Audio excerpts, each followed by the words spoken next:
किसी दूसरे के जीवन के साथ पूर्ण रूप से जीने से बेहतर है कि अपने स्वयं के भाग्य के अनुसार अपूर्ण जी।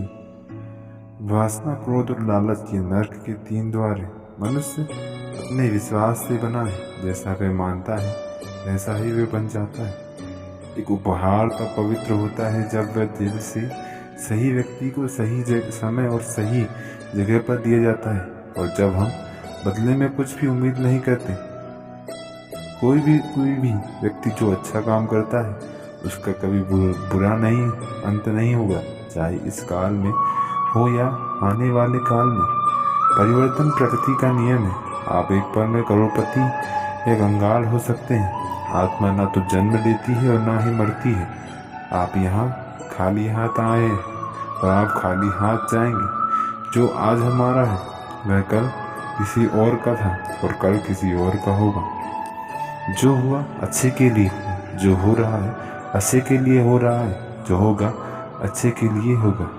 किसी को भी कर्तव्यों का त्याग नहीं करना चाहिए, क्योंकि वह उनमें दोष देखता है। हर क्रिया की हर गतिविधि दोषों से घिरी होती है, जैसे आग धुएं से घिरी होती है। हमेशा दूसरों के कल्याण को ध्यान में रखकर अपना काम करें। इस जीवन में कुछ भी खोया या व्यर्थ नहीं है। हमेशा संदेह करने वाले के लिए ना तो इस दुनिया में और ना ही कहीं और कोई खुशी है। किसी दूसरे के जीवन के साथ पूर्ण रूप से जीने से बेहतर है कि हम अपने स्वयं के भाग्य के अनुसार अपूर्ण जी। अगर आपको कोई अच्छा लगता है तो अच्छा वो हो नहीं, बल्कि अच्छे आप हो, क्योंकि उसमें अच्छाई देखने वाली नज़र आपके पास है।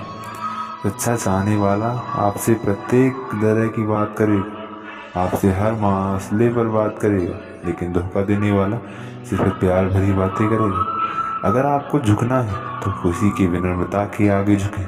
किसी की शक्ति के आगे, रूप के आगे और धन के आगे तो बिल्कुल भी मत झुकना।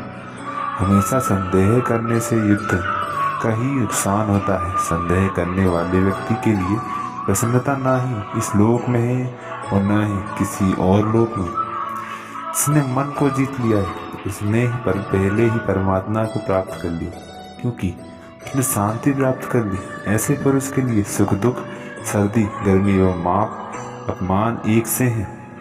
क्रोध से भ्रम पैदा होता है, भ्रम से बुद्धि व्यर्थ होती है, जब बुद्धि व्यर्थ होती है तब तर्क नष्ट हो जाता है, जब तर्क नष्ट हो जाता है तब व्यक्ति का पतन हो जाता है। जो बीत गया उस पर दुख क्यों मारना, जो है उस पर अहंकार क्यों करना, और जो आने वाला है उसका मोह क्यों करना।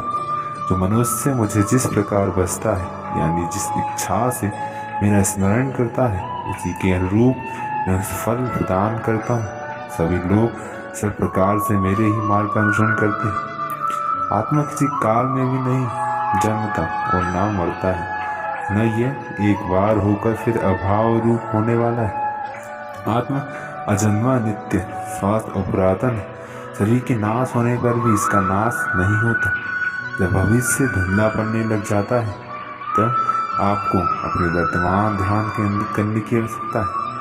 कर्म करो, फल की चिंता मत करो, क्योंकि कर्म वही करोगे तो फल अवश्य मिलेगा।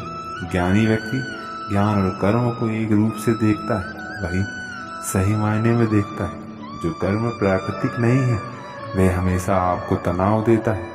जिसने कर्म त्याग दिया है उसे कर्म नहीं बांधता।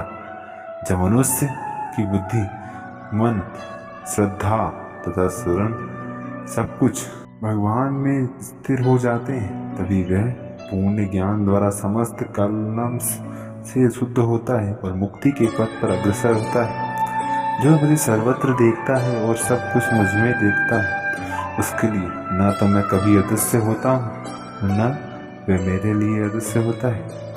हे अर्जुन, निसंदेह चंचल मन को वश में करना अत्यंत कठिन है, किंतु उपयुक्त अभ्यास द्वारा तथा विकृत द्वारा ऐसा संभव है। मुझसे श्रेष्ठ कोई सत्य नहीं है। इस प्रकार मोती धागे में गुथे रहते हैं, उसी प्रकार सब कुछ मुझ पर ही आश्रित है। मैं जल का स्वाद हूँ, सूर्य तथा चंद्रमा का प्रकाश हूँ, वैदिक मंत्रों में आकार हूँ और आकाश में ध्वनि हूँ तथा मनुष्य में सामर्थ्य हूँ। हे अर्जुन, कोई भी इंसान जब जन्म से नहीं बल्कि अपने कर्मों से महान बनता है। हर इंसान को कर्म में विश्वास करना चाहिए, क्योंकि ये जगत ही कर्मलोक है। कर्म आपके हाथ में है, परिणाम नहीं। इसलिए कर्म पर ध्यान लगाएं, यानी कि सिर्फ काम पर ध्यान लगाएं और मेहनत करें। ना तो कर्म से विमुख होकर कोई कर्मों से छुटकारा पा सकता है, और न केवल संन्यास से सिद्धि प्राप्त की जा सकती। दोस्तों, आज की इस वीडियो में बस इतना ही। हम मिलते हैं अगले वीडियो में। अभी के लिए जय श्री कृष्ण।